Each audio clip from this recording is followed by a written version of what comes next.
Welcome to the Richard Sherman Podcast YouTube channel. Hit the subscribe button so you don't miss any of our playoff content. You know, it's going to get busy. I mean, you might get a bar or two. I was in the gym, working out yesterday. Hey, Mitchell, tell me about it, huh? Working on my fitness, Rich. There we go. And I overheard these two gentlemen next to me talking about your friend Brock Purdy. Oh, come on, he's pretty good. They didn't think so. Oh, my Mitchell. They didn't think so. Then they we're in said, Vegas. They may have been on some of those drugs that people talk about. They might be, but they said they're sick and tired of seeing guys getting carried by good teams. I told you last week, Rich, watching Brock Purdy against my Detroit Lions, take it to him, dude. So brutally, take it to me. This guy made me a believer, though, Rich, because he's a gamer. He might not be perfect. He might not fit, every mold that you want. He's not going to be 6'3". He might not be 225. But by God, he's going to help you win the game. I'm a firm believer in Brock Purdy. This is his moment to shine, right, Rich. I mean, this is where he's going to change the narrative about his career. He's the third youngest quarterback to play and start in the Super Bowl. What do you think is going through his mind right now, Rich? Mitchell, it's just another game for him. This is one of those guys. He's built like that. And I love to watch it. I love to see it because every game you feel that way. You don't feel like the moment's too big. Even when the moment's huge, they're down 17 at the half. You're like, my goodness, no Kyle Shanahan team has come back from a situation like this, especially in the playoffs. Rarely do teams come back at all from these situations. But I don't think he's going to change anybody's mind. The people that think he's bad now will think he's bad after a Super Bowl MVP. Mitchell, they will never be changed because they don't want to believe it. It goes outside of their logic. Mitchell, he's the kind of guy, if he was walking on water, they'd say it's because he can't swim. Mitchell, that's where they would be with it. That's where they would be. And you cannot convince people like that. If that's where they're at, that's where they'll stand. That's the hill they'll die on. Then let them die on that hill while he wins and while he continues to elevate. But he wins this Super Bowl. And he wins Super Bowl MVP. I said this on the other show, Mitchell. Then for the first time, I mean, I can't say the first time because I would say Joe Burrow is a rival of Patrick Mahomes, but they haven't met in the Super Bowl. But they bet in the AFC Championship. Burrow got the best of him. Burrow is one of the few QBs that have put him out the playoffs. But no other quarterback outside of Brady has beat him in the Super Bowl. So if Brock Purdy in his second year starting beats him in a Super Bowl, all of a sudden Patrick Mahomes has a rival where you have to say, hey, you can say whatever you want, but in the biggest game on the biggest stage, he lost to this kid. And when they see each other in a regular season, it will be brought up. When they see each other, if they ever see each other again, it'll be brought up because it'll say Patrick is 2-2. Cool. In the Super Bowl. But the only two quarterbacks he lost to are Brock and Brady. It's different. You can say what you want. He lost to a 6th rounder and a 7th rounder, Mitchell. And the respect level for Brock will have to change. The lens that you look at him through needs to change because he's a Pro Bowl quarterback. Like people say all this feel-good, mystery relevant stuff, but there's 3 quarterbacks on each side in the Pro Bowl. I thought he should have been All-Pro this year. They didn't give it to him. Cool. But I think he was at least a top 5 quarterback in football this year, and the votes and everybody else's respect say that. It's going to be harder and harder for these people to discredit him if he wins Super Bowl MVP, and when they do, they lose credibility. They'll be losing it, Mitchell. Richard, you've been calling him for the last year. So if anyone's going to gain credibility, it's you. And we got receipts here at the Richard Sherman Podcast. Richard, you called this matchup from the beginning of the season. So it's impressive. But back to the Brock Purdy discussion, and this is where my mind was going with it. The 49ers moved so many assets. They mortgaged their future to move up and get Trey Lance, that final missing piece that was going to push them over the mountaintop, right? What a setback. What a setback. I mean, a setback that would destroy other franchises. Come on. Bust, right? What are we doing? If Trey Lance was given the same opportunity that Brock Purdy, if he did not suffer his injuries, I don't think the team would be here. They wouldn't.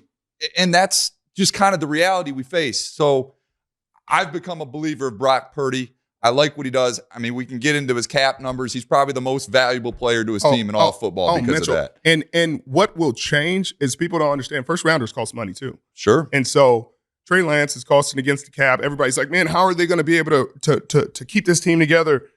Mitchell, in the future, I don't know how they're going to be able to do it. There's voidable numbers, there's voidable years, there's ways to push numbers out, and make it make sense. And I'm sure that John and Kyle are figuring that out.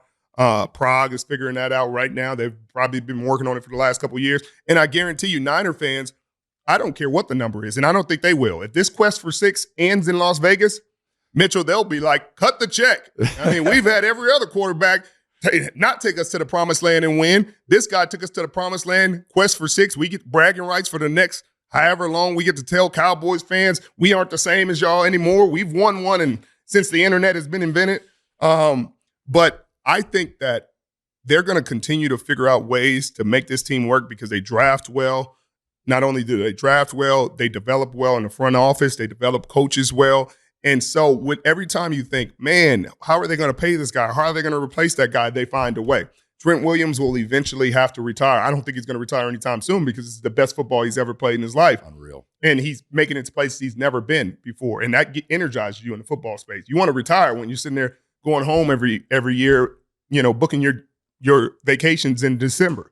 But I think people like George Kittle, people like Fred Warner, people like Nicholas John Bosa, their cap numbers aren't going to look as crazy as the cap continues to increase, and they're going to find ways to keep this team together in a way that people are going to be really frustrated with. It will be frustrating because you can see the trajectory of this team. It's only going to get tougher for their opponents. Right.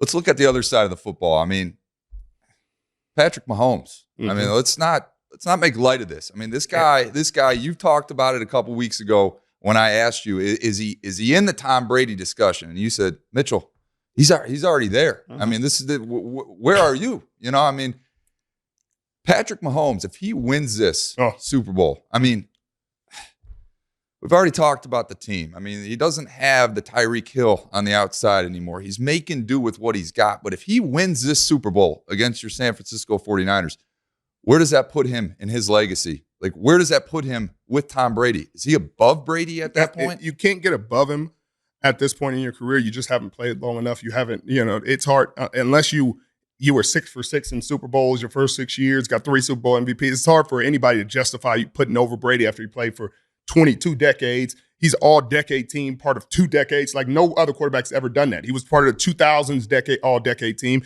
He was part of the 2010s all-decade team. And there's only one quarterback on each team, or the 2 quarterbacks on each team. So you got to give Brady more credit. You can't. There hasn't been enough time. I'm not going to give him that. I'm not going to say that. But I will say he's on pace. He's on pace. He wins this one. He's on pace. And he's on scorching pace to be amongst. It's going to be a conversation. It's not going to just be like Brady and then who's after him? Right. The people that watch this kid play are going to say it was him.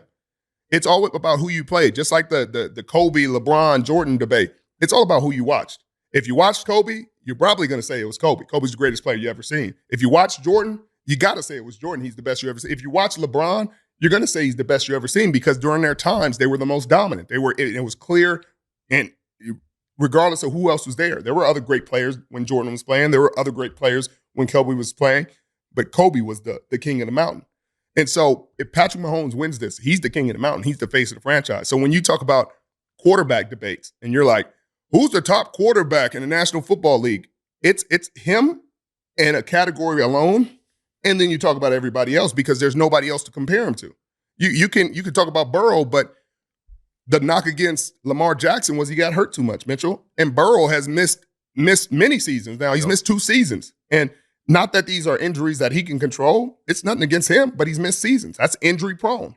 And the only person I heard that about was Lamar Jackson. But if you put all of them together, you put Lamar, Josh Allen, Burrow. Now you got the young kids. You got Jared Goff. Jared Goff. You got to, because Jared Goff was in the conference final. Jared Goff has been to a Super Bowl. Jared Goff has played good football. If you talk about number 1 picks in their resumes, his stacks up good next to just about anybody else's. But if you talk about who the top 5 quarterbacks in the National Football League are, he's in a different realm than all of them.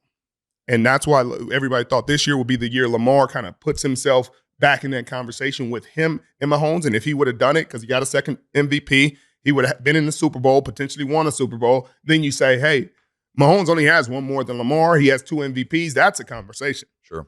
But when you say nobody else has a trophy, nobody else in the conversation has a trophy, then what are we talking about? This kid just seems to be, again, the Bowser at the end of every match. You sit there and work your way up the totem pole, and you get to Bowser, and he sends you home.